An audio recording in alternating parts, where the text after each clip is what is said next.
Boa noite. Eu vou falar sobre o primeiro nervo craniano, que é o nervo olfatório. O nervo olfatório, além de ser o primeiro nervo, ele é o menor de todos os nervos cranianos. E ele contém fibras aferentes e eferentes.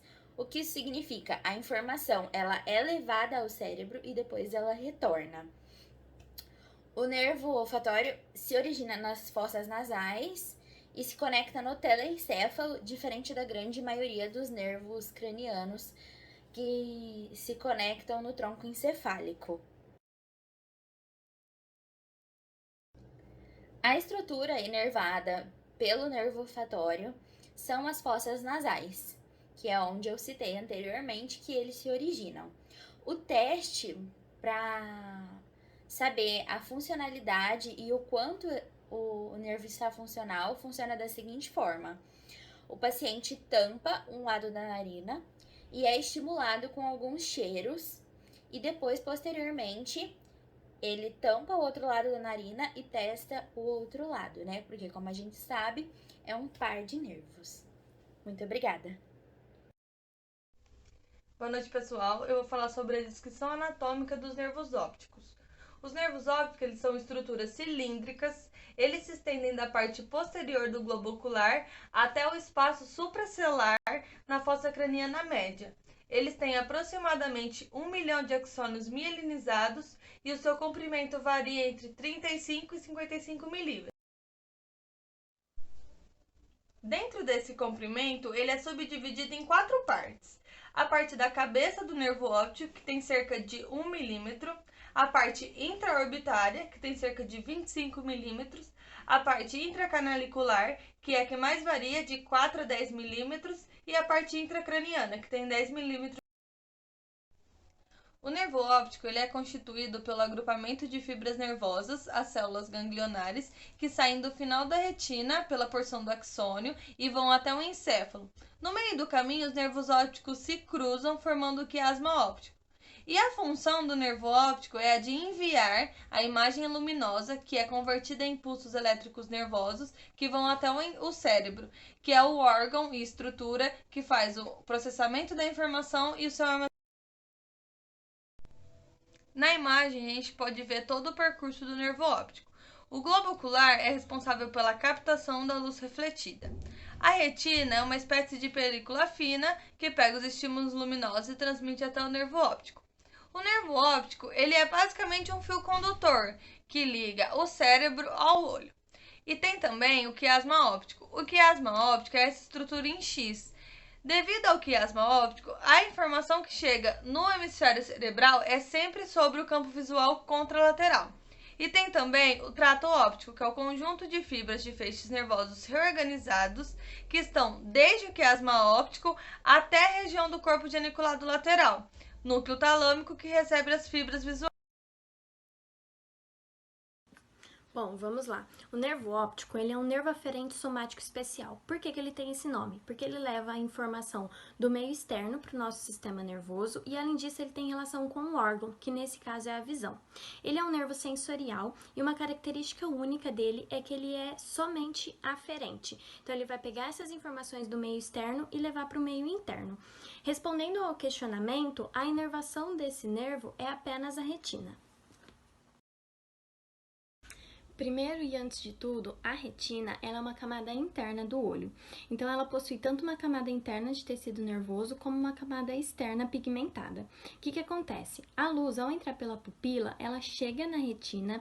Nesse lugar, a informação é transformada em estímulo elétrico pelos nossos fotorreceptores.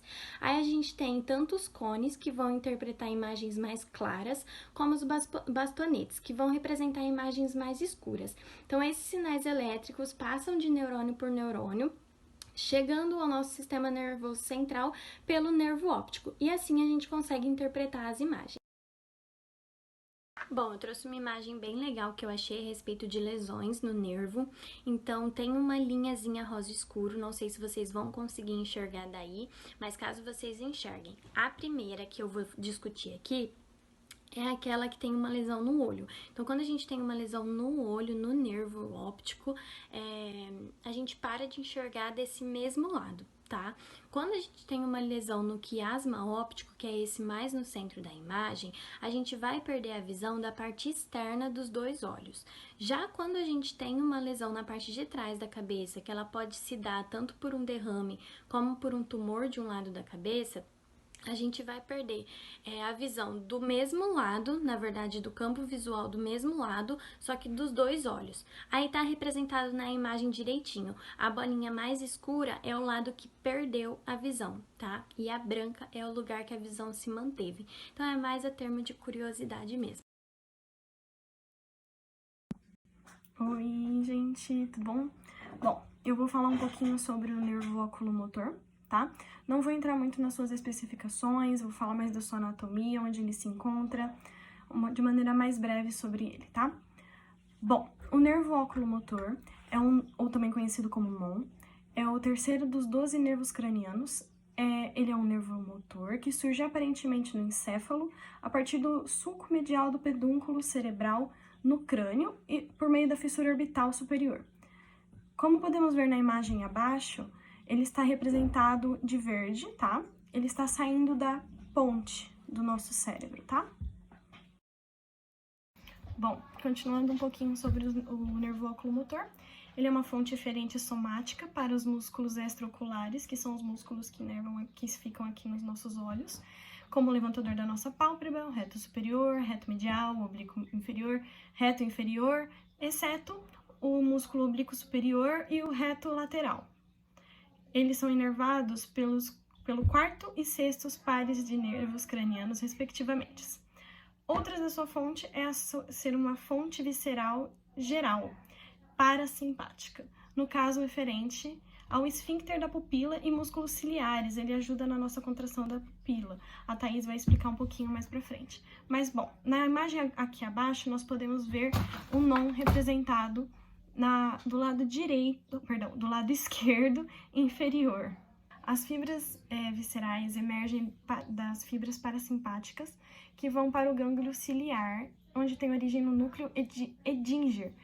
O núcleo de Edinger, ele está representado na imagem abaixo, no canto superior direito, ali em cima, ele mostra onde fica o Edinger, tá, gente? Tá aqui em cima.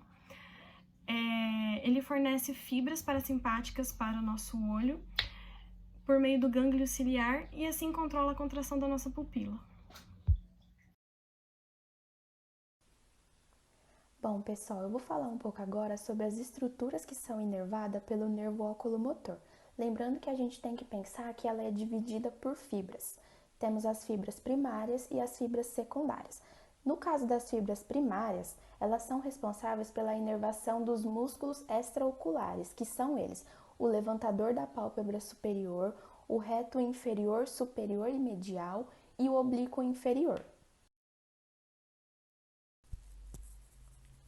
Nas fibras secundárias, elas vão inervar o corpo ciliar, que é uma inervação parasimpática, inerva o músculo esfíncter da pupila, que também é parasimpático, e a íris. Uma observação é que a íris ela é composta por dois músculos: o músculo esfíncter da pupila, que tem uma inervação parasimpática, e o músculo dilatador da pupila, que no caso tem uma inervação simpática.